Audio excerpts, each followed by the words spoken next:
Banyak kesalahan yang kamu lakukan. Aku yang ngerti kelakuan mengaji kadang oleh hiburan, kadang macam. Atok ngerayu pangeran. Gusti maklumi pun zaman akhir.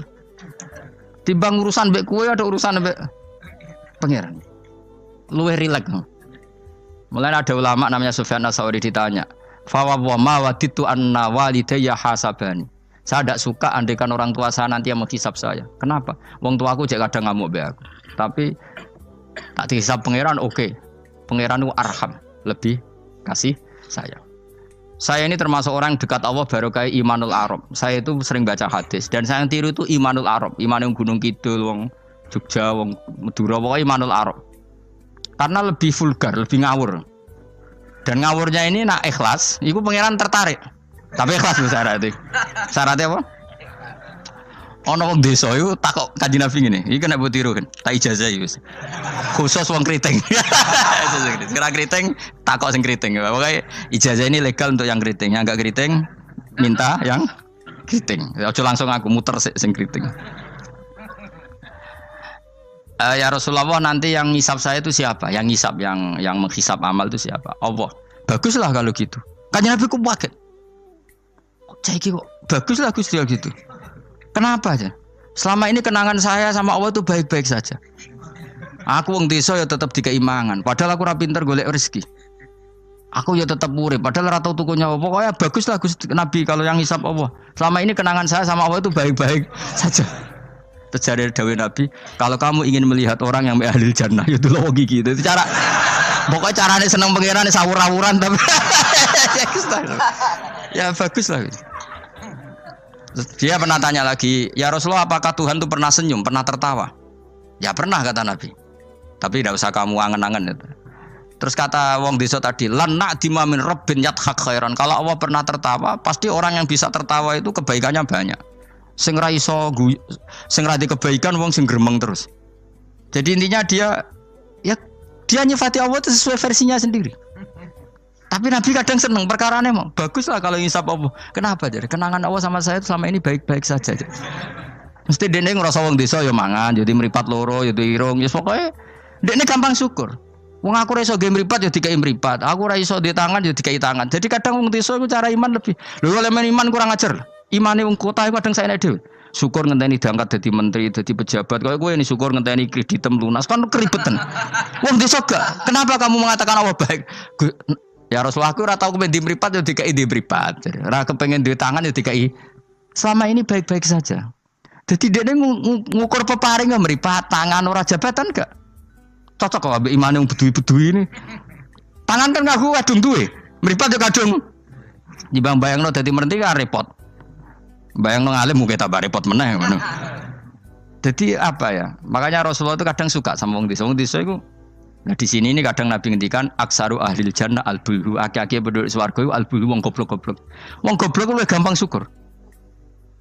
Jare bangun kalau cek sing ditan. Aku kadang yo iri ambek wong goblok. Tahu bangun zaman masih kiai anyaran. Itu rombongan wali. Ning tanjakan bisa macet. Iku bangun karena orang pengalaman wedi nak rime blong piye. Iku wong desa tuwenang pas macet di handrem itu tuwenang. Sing mangan jajan teman jajan santai. Kita kok beblak kok santai iki nak gludung piye. Pun dipikir super, Mbah.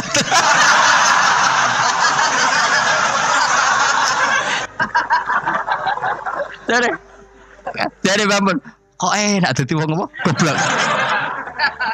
Kowe kadang ngiri kowe mau. Dekne ngrakuti Ka'bah, kangen Ka'bah. Kuangan mbek Ka'bah. Aku sing kepikiran. Iki kena minyak terhukumi piye? Kan enak sing dadi wong goblok. Ada ngiri ya, tapi tetep aku mau dadi wong goblok tetep. Mau aku tetep mau dadi wong goblok mau. Cuma iki cerita irine lho napa? Urip kok penake ngono. Sesuk tak takok ya. Lah kowe mikir bambu swarga ta? Lho kan dipikir jenengan nek Gus jenengan kiai ne. Matekno wong. Mulane aku di umat kowe yo mikir. Jangan-jangan kowe swargamu ape anut aku. Matekno wong tenan. Dadi wong goblok ku penak uripe ku. Radio duit proposal loros, enak loros kode BPJS kan. Orang untuk sumbangan daftarkan diri sebagai orang miskin. Ben kono dipikir menteri keuangan, pokoknya ram larat, marat-marat no dhewe kondo. Enak di dadi wong goblok wong pinter. Coba wong goblok sak Indonesia ku dipikir pakar-pakar sing dokter. Saiki wong mikir mbak sing dipikir ya nanti. Ayo jawab. Wonor wapat tenanan ngentas kemis sing melarat sewantai ngopi rokokan. Santai. Aku kadang gini bagus. Bapak aku besubuh kan ngaji nyemak bocah-bocah. Ben mlaku bapak. Delok wong awam ning warung-warung semeneng. Wong kok enake ngono. Marung pantes, rokokan pantes, utang yo pantes. Ngene kiai utang ra pantes, rokokan ning warung ra pantes. Mulane berbahagialah para orang bodoh tadi. Seneng kalau kadang ya Allah. Lah iku nunjukno pangeran, rahmate ku jembar. Sing alim ya entuk nikmat alim, sing bodoh ya entuk nikmat. Ya sing kena sing bojone elek mau aku enggak. Bojone elek ora wong ayu jan ngenes nane. Cuma ge aja GR ngenes dhewe bojomu luwe ngenes di bojo kowe. Lah aku sesama ngenes ora usah saling kritik. Nampa kodok koder napa? Nampa kodok koder. Ya wae kula suwun pokoke urip ning donya sing seneng. Nek iso seneng peksa seneng. Mergo seneng sifate para wali ala inna auliya Allahi la khaufun 'alaihim wa lahum yahzan. Para wali itu sifat dasarnya enggak pernah rasa takut, rasa susah. Mergo susah itu tetep nak mbok terus-terusno iku dadi ra rido mbek kodok. Kula nggih sebagai manusia kadang nggih susah. Kadang nyun sewu ya kadang pas ibu gerah, saya sendiri kadang kurang sehat macam-macam. Tapi aku reling ibu gerah berarti gerah iku nambahi ilangi dosa. Nambahi aku hormat ngrumat ya ibadah, sing lara ya ibadah. Wis angger ngono seneng wis. Kaya aku ngrumat kowe mangkel asline. Tak ulang mulai 2000 piro kok perkembangannya yo ngene-ngene wae wong kula. Kula mulang wae 2005 coba perkembangannya piye jejak. Iki lho seksine santri awal iki. Apa terus cobaan dadi kiai kan yo ora. Kowe ora perubahane Mustofa Bero kan. Tak takok-takokno iku yo tetep ae. Kowe terus dadi khotib gak lho. Gak ono yo, gak ono perkembangan. Cara nuruti sebagai guru mangkel. Maksud aku sampean krungu kabar Mustofa dadi mubalek kondang, taruhe entuk tadukun kondang kan yo ora krungu kabar. Ya wis ngene-ngene wae. Tapi menawa barokah didikan ikhlas sehingga ora pendek karir. Ya tapi jenenge kiai sati gede seneng ya. Ora cek urip seneng. Ngono ae ora usah ngenteni alim gemen kecewa. Boy latih seneng latih. Saya pernah baca kitab dan itu tak kenang betul. Adat yang dibikin Allah pasti lebih baik dari bayangan Anda. Terus ning kitab itu contohnya ngene. Umumnya orang kalau kaya kan temannya banyak. Ketika miskin teman-temannya itu menghilang atau menghindar. Itu kata kitab itu tuh bagus. Adat begitu itu bagus. Allah bikin adat itu tuh berkah. Coba kalau kamu temannya orang kaya-kaya, ketika kamu miskin teman kamu tetap dolan.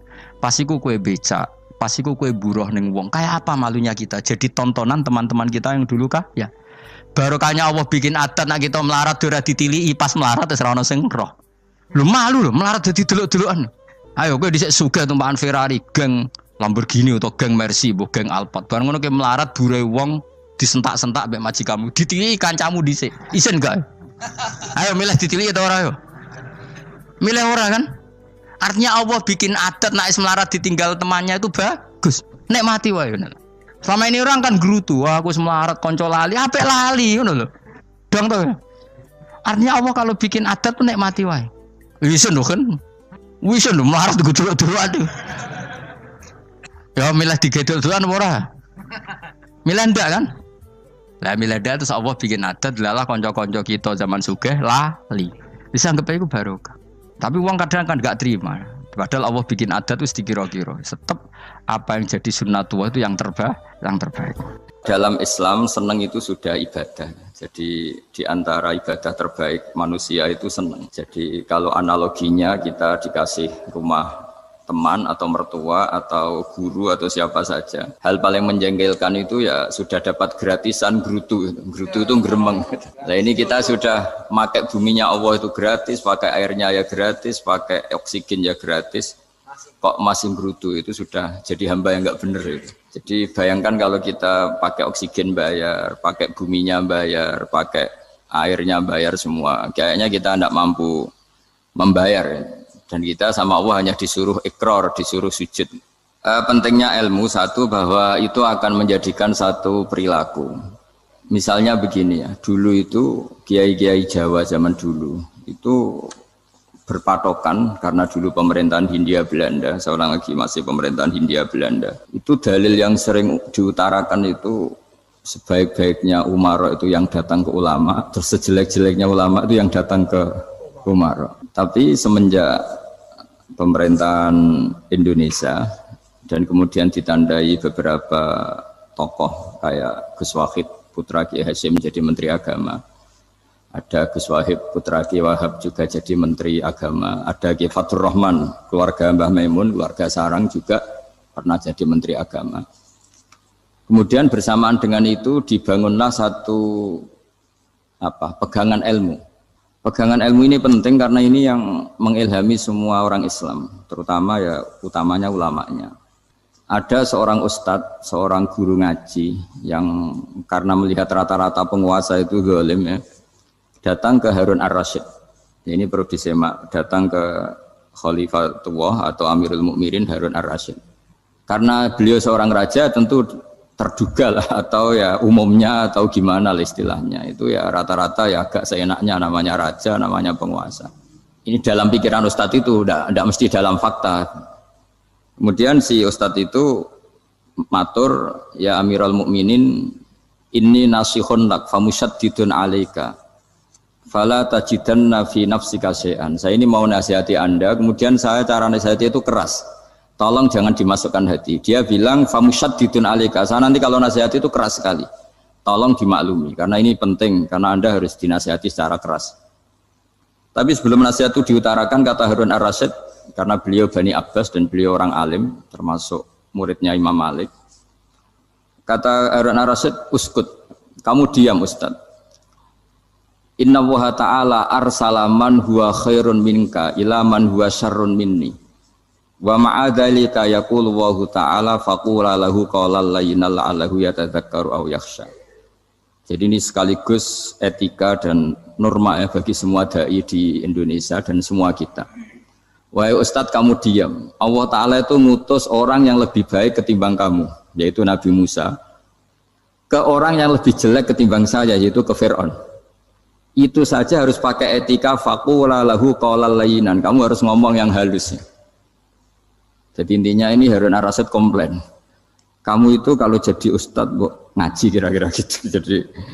Jadi betapa baiknya orang dulu memahami Quran. Jadi Quran itu dibaca, kemudian kita mungkin baca terus jadi cerita, mungkin ada yang baca jadi perilaku, ada yang baca kemudian itu mengilhami, membentuk.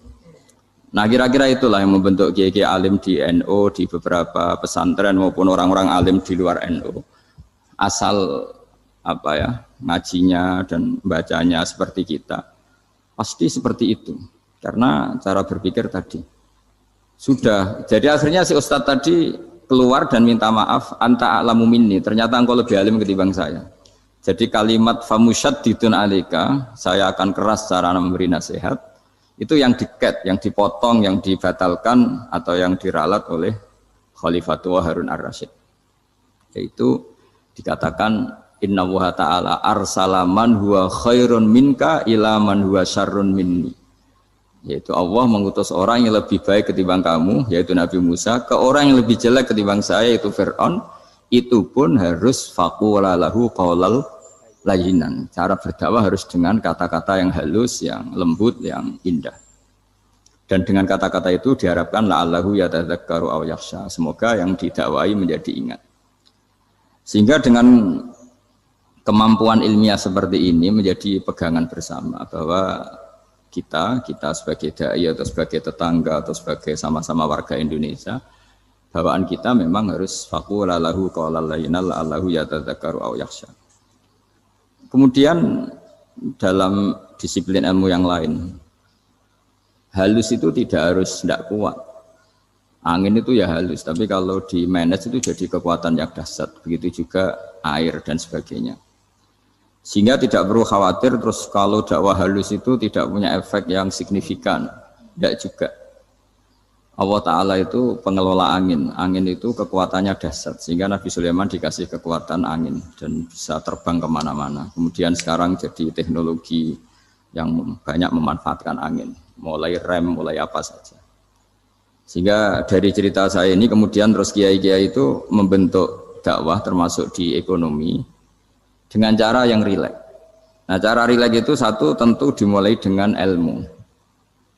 Misalnya begini, saya beri contoh. Ketika ada orang melafadzkan kalimat la ilaha illallah, tiada Tuhan selain Allah.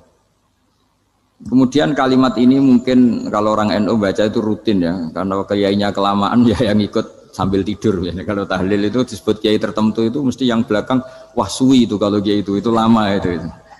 Nah kiainya juga karena jadi lakon ya kan lebih semangat karena pegang mic. Biasanya gitu di NU itu. Kalau khotib mesti semangat karena yang pegang mic, yang dengerin mesti ngantuk karena monoton gitu. Karena yang mendengerin sudah tahu pasti nyuruh baik meninggalkan yang jelek. Jadi ilmunya sudah disimpulkan dulu. Setiap yang tidur di masjid mesti tak tanya kenapa tidur. Ilmunya ada perkembangan Gus, nyuruh yang baik meninggalkan yang jelek. Tapi kalau ilmunya agak ada perubahan kan dengar semua pasti nyuruh yang jelek meninggalkan yang baik. Karena watak manusia itu agak-agak suka fitnah, itu suka geger. Tapi kalau monoton itu mesti enggak itu. Tapi yang menjadi pegangan kita, saya ulang lagi, itu ilmu dulu. Saya ulang lagi itu ilmu dulu. Saya berkali-kali menyontohkan, kalau ada orang kafir, orang yang tidak bersyahadat 70 tahun, kemudian dia bersyahadat sekali saja di akhir hayatnya. Itu kata Allah, qulil ladzina kafaru iyantahu yughfar lahum ma qad salaf. Katakan ke mereka yang kafir, jika dia mau bersyahadat, itu masa lalunya diampuni semua. Sehingga kedahsyatan kalimat ini luar biasa. Orang yang kafir 70 tahun saja barokahnya la ilaha illallah ini dosanya bisa diampuni semua. Nah kemudian karena ilmu ini tidak begitu populer atau kurang dipopulerkan atau kita sendiri kurang menghayati, sehingga la ilaha illallah itu lebih dianalisis cara lafadz ini, pelafatannya ada sanadnya ndak ya gitu.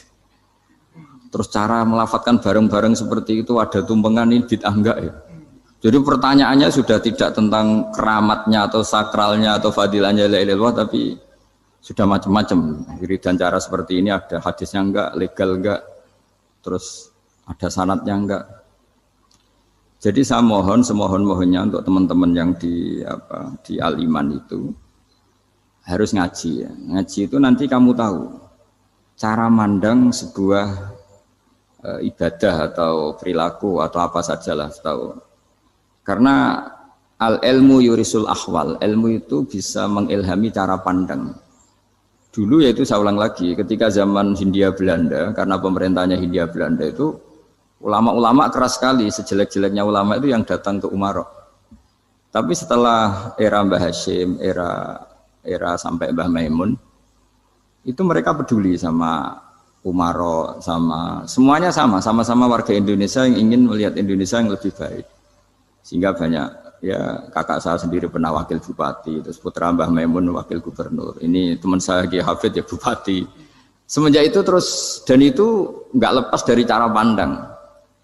Ya itu cara pandang diantaranya adalah cerita tentang Nabi Musa yang Allah tetap peduli sama Fir'aun. Sehingga tetap didakwai Nabi siapa? Musa. Dan posisi Musa datang bukan memanggil. Ya, cuma kayak sampai sekarang tuh belum pernah ke kantor bupatinya Pak Hafid karena kadang-kadang orang terus curiga mengajukan proposal jadi agak repot. Ketemu bupati itu sialnya kiai kan mesti pikirannya orang bupati ini nyangoni kiai ini disangoni itu terus kayak kita fakir miskin itu. Jadi makanya saya tuh belum pernah datang. Tapi alhamdulillah karena beliau berambisi menjadi wa khairul umara mayatuna babal ulama. Jadi datang tapi sangat ambisius ingin mengalahkan ulama karena dia kalau datang statusnya lebih tinggi. Ya tidak apa-apa ini tawaduk tapi niatnya agak begitu tawaduk. Jadi saya sering ke Jakarta tapi ya tadi jarang ya. Biasanya nganggarkan waktu hanya pas saja, tidak kurang tidak lebih. Biasanya ngajar di pondoknya Pak Kures itu di Baitul Quran ya. Hanya ngajar santri-santri itu. Nah, jadi pemahaman Quran dulu itu kata Imam Ghazali itu membaca Quran itu membaca bukan bercerita. Kalau kamu membaca seperti ini, kunta qori'an, kamu pembaca. Pembaca itu yang mengambil pelajaran. Tapi kalau kamu hanya cerita, itu namanya kuntahakian. Sebenarnya Anda tidak membaca Quran, tukang cerita. Misalnya tadi cerita Nabi Musa datang ke Fir'aun. Itu kalau kamu hanya cerita, wah dulu itu ada orang namanya Fir'aun, didakwai Nabi yang namanya Musa. Ya itu namanya tukang cerita.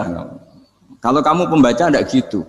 Betapa baiknya Allah, orang sengawur Fir'aun saja inginnya Allah masih ingin diselamatkan dengan mengutus Nabi Musa kekasihnya. Itu namanya kunta qori'an, kamu pembaca betul, bukan kunta hakian, kamu tukang cerita. Begitu juga seterusnya tentang Quran ayat-ayat seterusnya. Sehingga yang diharapkan dari pembacaan Quran itu memang kita sebagai ahli baca, ahli mu'tabir ya, ahli yang ngambil pelajaran, bukan tukang apa? Cerita. Sehingga dulu ketika Sayyidina Umar radhiyallahu anhu ketika membuka Baitul Maqdis atau Baitul Muqaddas dan diajak syukuran, pesta-pesta makan itu. Beliau enggak mau. Ketika ditanya kenapa engkau enggak mau? Alasannya itu langsung beliau baca Quran. Jadi saya punya sekian contoh. Saya ulang lagi, saya punya sekian contoh. Orang-orang dulu dengan Quran itu menyatu, bukan sekedar dihafal tapi menyatu. Sehingga bawaannya itu sudah Qurani, sudah Qurani. Saya beri contoh pertama Rasulullah SAW, nanti Umar kedua. Rasulullah itu pernah nggak makan sampai 3 hari. Terus ditanya oleh sahabat, lalu kekuatan engkau bisa hidup apa? Terus menghentikan al-aswadani, maksudnya itu tamar dan air, hanya makan kurma dan air. Tapi beliau tidak ketemu roti atau nggak ketemu nasi lah kalau orang Indonesia. Ketika hari ketiga dikasih makan oleh sahabat, dipotongkan kambing, kemudian baru makan 3 lukmah, kira-kira ya 3 asupan nasi, berhenti. Padahal sahabat yang lapar sama dengan Rasulullah itu membayangkan Nabi itu sampai kenyang, sampai apa. Tapi ketika ditanya, seperti ini pun nanti ada hisabnya. Walatus alunna yauma idzin anin naim. Jadi acara makan-makan gini itu nanti ada hisabnya. Nabi nangis. Akhirnya sahabat nggak jadi nerusin makan. Jadi ketakutan orang dulu sama ketika Sayyidina Umar dijak pesta ketika memenangkan Baitul Maqdis itu. Inna wa ta'ala ayyara qauman. Allah itu mengkritik sebuah komunitas kaum karena apa? Adhabtum thayyibatikum fi hayatikum ad-dunya wastamta'tum biha. Kamu adalah orang-orang yang jatah nikmat kamu sudah kamu habiskan di dunia. Adhabtum itu kalian habiskan jatah kenikmatan kamu di dunia. Wastamta'tum biha, kamu di dunia sudah berpuas-puas. Maka jatah Anda sekarang di akhirat habis. Sehingga Sayyidina Umar enggak mau pesta-pesta karena takut jatah nikmatnya habis. Kata beliau terus astabqi thayyibati, akan saya sisakan sisi-sisi kebaikan saya supaya enggak habis. Corong Jawa itu aja dientek-entekno biar jatahnya masih. Sehingga di dunia kiai itu ya meskipun saya akrab bupati, akrab mungkin wakil gubernur, saya itu ya jarang ketemu. Karena kalau orang Jawa bawaannya ketemu ya makan-makan, guyon-guyon. Nak keterusan ras mlebu swarga. Ya, jadi itu ilmunya kiai. Nah, efek dari ilmu ini dahsyat. Kalau Anda berpikir tentang nasib Anda di akhirat, nanti bawaannya juga tidak akan mudah menyalahkan orang lain. Tidak akan menghakimi orang lain karena sibuk dengan dirinya sendiri, tapi tidak dengan makna egois, tapi makna orang baik itu siapa? Orang yang sibuk dengan aib pada dirinya, dengan kekurangan pada dirinya, saking sibuknya mikir aibnya sendiri, tidak sempat mengoreksi aibnya orang lain. Itu awal ilmu. Ilmu itu tidak dimulai dari larangan. Kalau larangan karuan, tidak termasuk ahli surga orang yang suka mengadu domba, tidak termasuk orang baik yang cari kesalahan orang lain. Itu namanya pelarangan. Tapi ilmu itu di atas nahi, di atas pelarangan itu. Kamu punya kesadaran bahwa kamu itu yang penting selamat dulu, jangan memikirkan orang lain. Dengan makna bukan egois, tapi dengan makna supaya tidak menyalahkan apa orang lain. Nah, saya termasuk ya boleh dikatakan kiai lah, yang paling fanatik bahwa semuanya itu harus dimulai dari ilmu. Ya saya ulang lagi, dimulai dari ilmu. Nah, dari sini kemudian saya berharap Indonesia menjadi damai, menjadi baik. Itu bukan karena kita baik-baik banget ya, tidak mungkin kita ada nabi, tapi karena sudah sibuk dengan memikirkan kesalahan diri sendiri. Sehingga misalnya kita baca Quran, Rabbana zalamna anfusana, lalu kita langsung ingat betapa hubungan kita dengan Allah tuh harus ikrar dulu, merasa dolim dulu, merasa salah dulu. Nah kalau semua orang merasa salah di depan Allah ini mesti bawaannya nggak mudah menyalahkan orang lain karena kita bilang Rabbana dzalamna anfusana. Nah itulah ilmu-ilmu yang mungkin banyak pembaca Quran tapi hanya baca, atau kalau baca ini tok disebut al-haqi, ahli cerita. Yang dibutuhkan tuh al-qari', pembaca kemudian mu'tabir, kemudian mau beriktibar. Seperti yang dilakukan tadi Harun ar-Rasyid tadi. Inna wa ta'ala arsala man huwa khairun minka ila man huwa syarrun minni. Wa ma'adzalika yaqulu wa ta'ala faqula lahu qaulal layyin. Ini kamu tidak usah memaksakan musyaddid keras sama saya karena Allah Ta'ala telah mengutus orang lebih baik ketimbang kamu yaitu Nabi Musa ke orang yang lebih jelek ketimbang saya yaitu Fir'aun. Itu saja harus beretika faqula lahu qaulal layyinan la'allahu yatadzakkaru aw yakhsha. Dan alhamdulillah bawaan kita sebagai orang timur atau orang Jawa itu kalau mau ngandani orang itu halus sekali.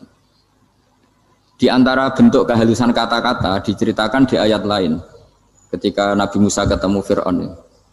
Dawuhnya begini, fakul apa itu yang di juz 30 yang juz di juz 30 ini yang bagian dari kan tadi hanya fakul lahu qaulal layyinan. Lahu qaulal layyinan itu bentuknya apa? Ya, bentuknya apa? Itu Nabi Musa disuruh ngendikan sama Fir'aun, apakah kamu mau saya nasihati? Fakul halaka ila antazakka. Halaka itu pilihan, hal itu istifham, laka itu otoritatif. Jadi betapa santonya kalimat itu, fakul halaka ila antazakka.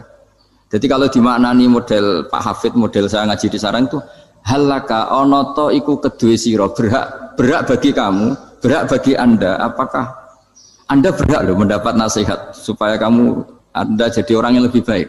Halaka ila antazakka. Jadi tidak kalimat perintah, tapi kalimat pilihan. Apa engkau mau saya beri nasihat? Wahdiyaka ila rabbika fatakhsha. Dan saya beritahu kamu tentang Tuhan dan kemudian kamu menjadi orang yang baik, fatakhsha, orang yang punya khasyah, punya. Jadi kayak apa kalimatnya itu? Napa jenengan kersa?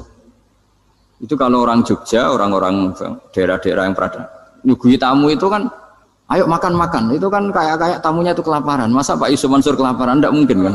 Masa Ustaz terkenal kelaparan kan tidak mungkin itu. Monggo, nopo jenengan ngersakno. Karena bisa saja tamunya itu tidak kerso. Mungkin karena darah tinggi, mungkin karena takut dianggap fakir miskin. Macam-macam kan orang tidak. Itu kalimatnya itu halaka ila antazakka. Kayak apa indahnya dakwah. Halaka ila antazakka itu ada kata laka itu ya terserah jenengan mau enggak ya? Wa ahdiyaka ila rabbika fatakhsha. Nah, itu yang disebut membaca.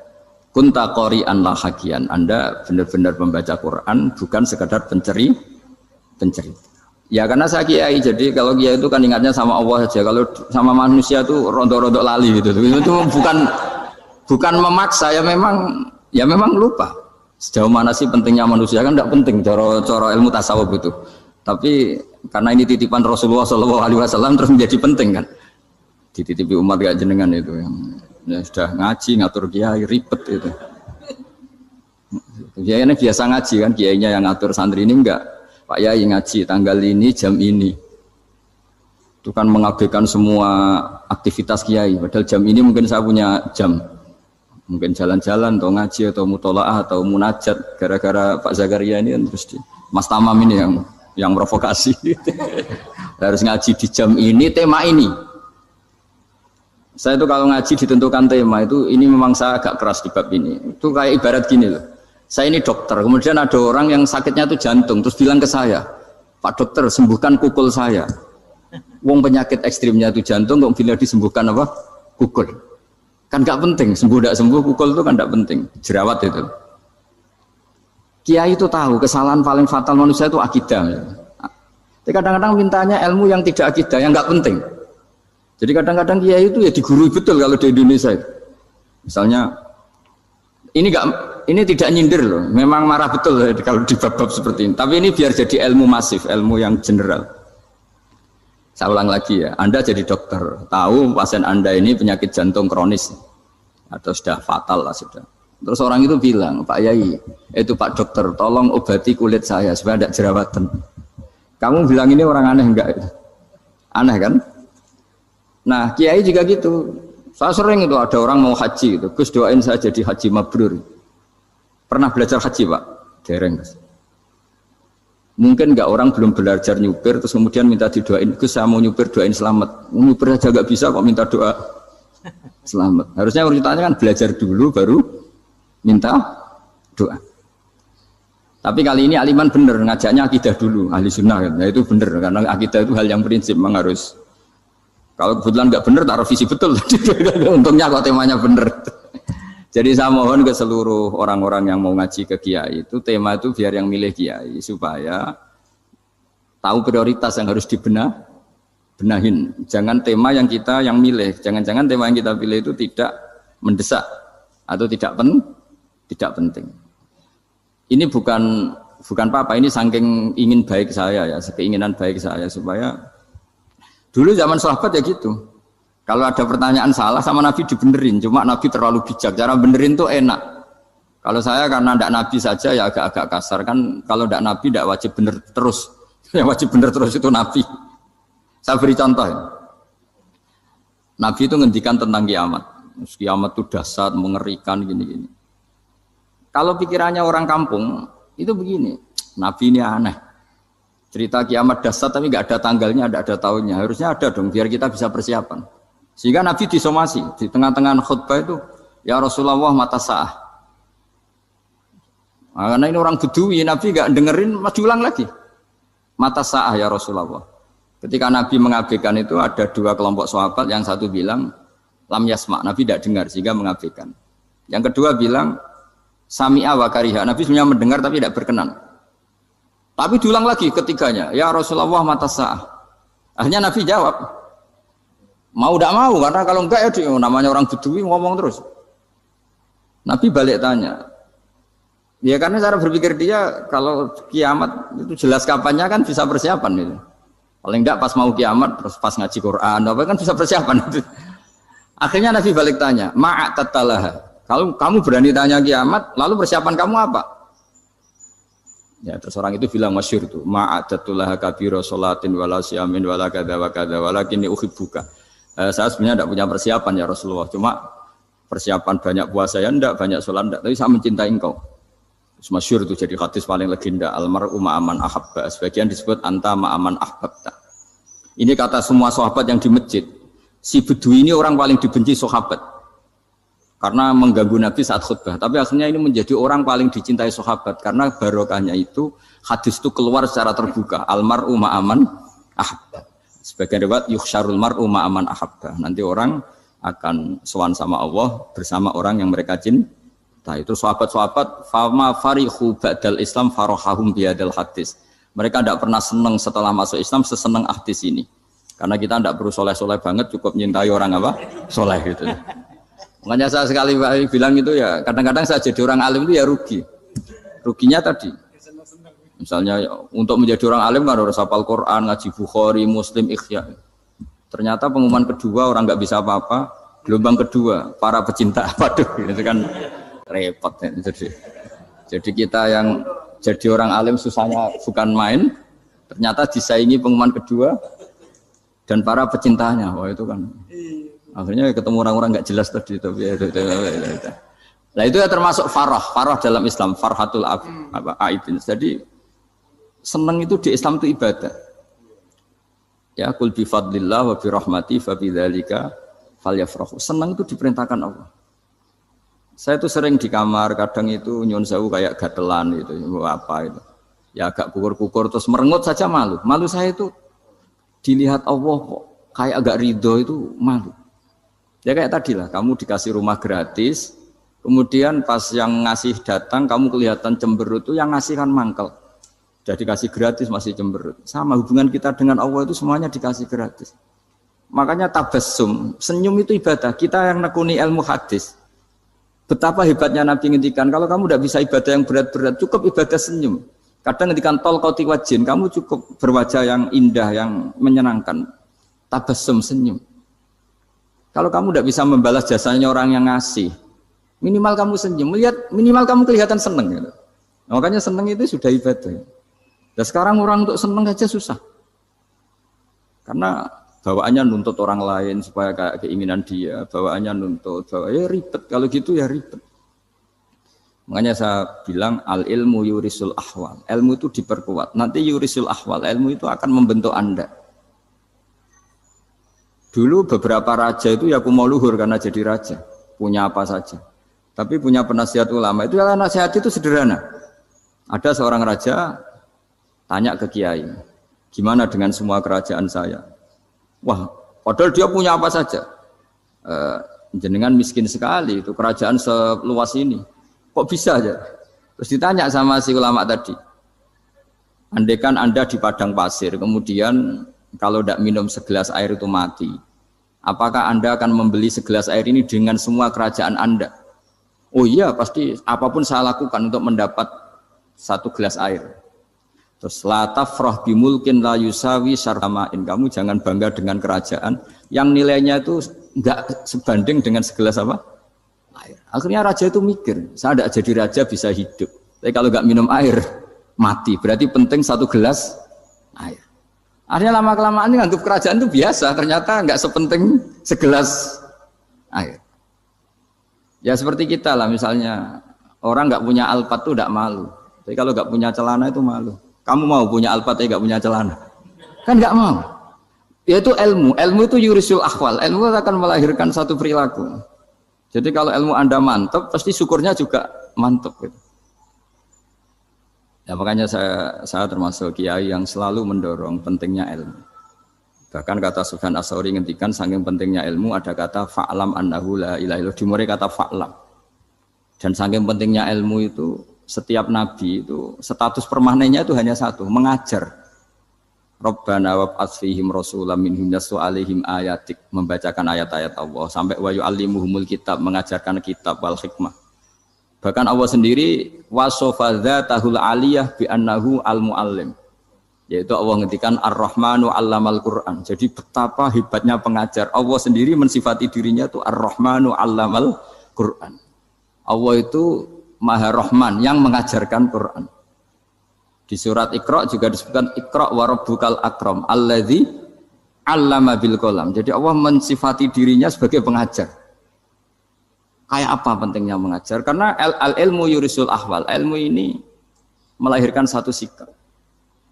Pernah ada orang hartanya itu habis karena ngobati ibunya. Terus datang ke saya, dia sumpek karena hartanya habis ngobati ibunya. Terus dia bilang, Gus, saya ini sekarang sudah miskin karena ibu saya sakit dan harta saya habis untuk ngobati ibu saya. Terus tak guyoni sama saya. Kon kepen pinter apa kepen goblok? Kepen pinter Gus. Ingin pinter apa ingin goblok? Katanya ingin pinter. Kalau ingin pinter bahasanya jangan gitu. Harta kamu itu masih di akhirat karena habis untuk ngobati ibu.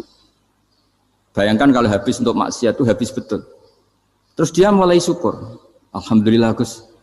Harta saya habis secara heroik karena untuk mengobati apa ibu. Sudah pinter dia. Akhirnya miskin sampai sekarang ya tetap pede saja karena masih punya tabungan di akhirat. Dan itu saya terinspirasi oleh ilmu juga. Jadi dulu Sayyidah Aisyah itu pernah nyimpan sepotong daging kambing. Disimpan untuk dimakan beliau. Karena beliau mau iftar ya, mau buka atau apa. Singkat cerita, karena bawaan keluarga Nabi itu sakhok, ada orang minta dikasihkan. Suatu saat akhirnya kan habis, terus Nabi tanya, yang daging tadi di mana? Habis. Terus Nabi cara menjelaskan tuh indah sekali. Harta kamu itu baju yang kamu pakai, nanti ya rusak. Yang kamu makan, nanti ya ke WC. Wa tasaddaqta fa abqaita. Memang di semua riwayat itu pakai dhamir mukhatab mudzakkar. Meskipun asal-usul riwayat itu untuk Sayyidah Aisyah. Karena untuk umum. Yang kamu sedekahkan tuh yang masih. Kamu jangan bilang kamu sedekahkan tuh yang habis. Yang kamu sedekahkan tuh yang masih. Misalnya saya punya uang 1 miliar misalnya. Terus pernah tak sedekahkan ke fakir miskin atau ke kiai atau ke pondok 100 juta. Itu yang mesti masih. Karena kadung di luar kekuasaan kita. Kadung lillahi ta'ala. Justru yang masih itu yang potensi nanti untuk hal-hal yang kurang positif. Semenjak itu orang sedekah itu begitu entengnya. Karena itu yang masih. Ya tapi tentu sarannya yang tepat ya. Saya sekarang sering kampanye sedekah tepat karena misalnya sering saya itu didatangi orang kaya. Gus saya ini punya uang banyak, ingin punya masjid biar dipakai orang Jumatan. Terus saya bilang, kamu ingin jadi orang baik betul apa baik versi Anda? Baik betul Gus. Tak ajarin mau, gak tersinggung, mau Gus. Kalau Anda bikin masjid di kampung Anda, masjid terbaik di dunia sekalipun, yang bingung saya ahli fikih. Kok bisa? Kan terjadi 2 Jumatan, nanti sahnya yang mana? Kamu enak aja bikin masjid, gak? Kamu bikin masalah baru bagi kiai fikih di daerah kamu. Belum nanti orang terus migrasi ke masjid Anda karena lebih baik, koriknya lebih baik. Kamu membunuh masjid yang lebih tua, itu nggak sopan sekali, masjid itu sudah lebih tua kamu. Akhirnya mikir, nggak usah Gus kalau gitu, sudah apa saja, yang penting perintah jenengan gimana. Ya sudah. Jadi sedekah itu juga harus dibina supaya kalau orang kan bisa saja kan uang 100 juta itu untuk fakir miskin manfaat, ternyata untuk masjid yang sifatnya aksesoris, untuk lampu yang kristal yang mahal-mahal bukan yang pokok. Itu pentingnya ngaji ya. Jadi lagi-lagi al-ilmu yurisul ahwal. Ilmu itu melahirkan satu sikap. Jadi ketika ada masjid baru, kalau orang nggak bisa ngaji fikih, wow ada masjid baru, masjid banyak. Tapi kalau yang ngaji fikih ngerti ini malah ada masalah baru karena ada ta'adudul Jumatan. Gimana hukumnya 2 Jumatan dalam kondisi yang tidak mendesak. Makanya sekarang saya baru kampanye itu. Dulu itu kalau ada masjid banyak itu kan faktornya beda ormas, beda pemahaman atau agak jauh, masih hukum sosial atau bawaan kondisi. Misalnya di dekat UGM itu ada masjid kampung pertama, bawaan masjid karena ada kantor besar atau bawaan ada pabrik besar atau ada sekolahan besar. Tapi sekarang itu ada pertanyaan baru, ada masjid baru karena ada orang kaya ingin bikin masjid, itu gimana itu hukum? Nah, tapi kalau orang tidak nekuni fikih itu ya langsung wah bagus untuk bangun masjid. Bagus piye kene sing kangelan memfikihkan tadi. Nah itu ilmu. Jadi kalau yang tidak nekuni fikih itu ya tidak tersiksa, tapi yang nekuni fikih itu pasti tersiksa karena seperti itu tadi. Ya jadi saya mohon di antara cara kita dakwah secara damai itu dimulai dari Rabbana zalamna anfusana. Itu dipakai Nabi, di redaksinya diganti dengan makna supaya kita per individu matur Allah apa ini zulam tu nafsi zulman kabiron katsiran. Nah bawaannya orang mengaku zalim, mengaku salah itu kan sudah tidak sempat mikir salahnya orang apa lain. Dan dari sini kemudian dia jadi orang yang tawadhu, yang ubudiyah, yang macam-macam. Sehingga Nabi itu bukan dianggap ya pasti penjelas terbaik. Terus Allah meredaksikan wa ma tuqaddimu li anfusikum min khairin tajiduhu indallah. Apa saja kebaikan yang kamu sudah berikan untuk Allah sampai akhirat itu ya pasti kamu temukan di akhirat. Terus yang terakhir saya beri contoh orang peminta-minta sa'il. Itu Sayyid Ali Zainal Abidin kalau ada orang minta-minta terus dikasih. Misalnya dikasih ya 100.000 atau 50.000 atau 10.000 sesuai kemampuan yang memberi. Itu marhaban biman hamala zadi ilal akhirah. Saya terima kasih ya, gara-gara kamu minta uang saya jelas sudah sampai akhirat. Coba kalau di rumah bisa saja untuk hal yang tidak positif. Jadi bawaannya itu cara pandang itu rubah. Jadi sebenarnya kalau kita ngasih uang di masjid, ngasih kiai atau ngasih fakir miskin, ya uang itu yang masih bukan yang habis. Itu watasodak kata fa'abqaita, yang kamu berikan itu hakikatnya yang masih. Karena sudah ada kamu otak-atik lagi, makanya disebut wakaf. Sebenarnya wakaf itu dulu secara makna lughat, saya ulangi secara lughat. Maknanya itu sudah berhenti, wakafun maknanya berhenti. Nah sedekah itu dari kata sedekah maknanya benar. Orang yang sering sedekah berarti imannya benar. Orang yang uang sudah diberikan berarti dia sudah terputus, wakaf berhenti dari hubungannya dengan dia. Sudah dikasihkan berarti selesai. Sehingga wakaf dan sedekah itu sebenarnya maknanya saling melengkapi. Kemudian orang-orang fikih karena ada disiplin ilmu tertentu, wakaf itu untuk sedekah yang permanen, yang abadi, kemudian sedekah untuk infak. Tapi itu kan hanya istilah-istilah dalam disiplin ilmu. Sebetulnya kalau pakai ilmu yang umum, sedekah ya bisa disebut wakaf, wakaf ya bisa disebut apa? Sedekah. Karena maknanya sedekah itu wakaf. Wakaf itu apa? Qat'u raqabatil malik an hadal mal atau an mali. Hubungan pemilik harta ini terputus dari harta itu. Jadi misalnya saya sudah wakaf tanah ini ke masjid. sudah diterima. Buat saya kepikiran gadekan atau menjual sudah tidak bisa, sudah berhenti di situ saja hubungan saya dengan kepemilikan harta itu. Makanya disebut apa? Wakaf. Dan kalau saya wakaf berarti menunjukkan kebenaran iman saya karena sudah menafkahkan sebagian harta untuk Allah Ta'ala. Disebut sodik, sodak. Makanya bahasa Arab itu gampang ya, kalau sodalqoh, sodakoh. Orang kalau bayar mahar disebut sodak karena menunjukkan cintanya. Teman yang setia disebut sodik karena ya benar dalam berteman. Abu Bakar disebut as-siddiq karena sangat membenarkan kanjeng Nabi dan seterusnya dan seterusnya. Ya, saya kira demikian. Assalamualaikum warahmatullahi wabarakatuh.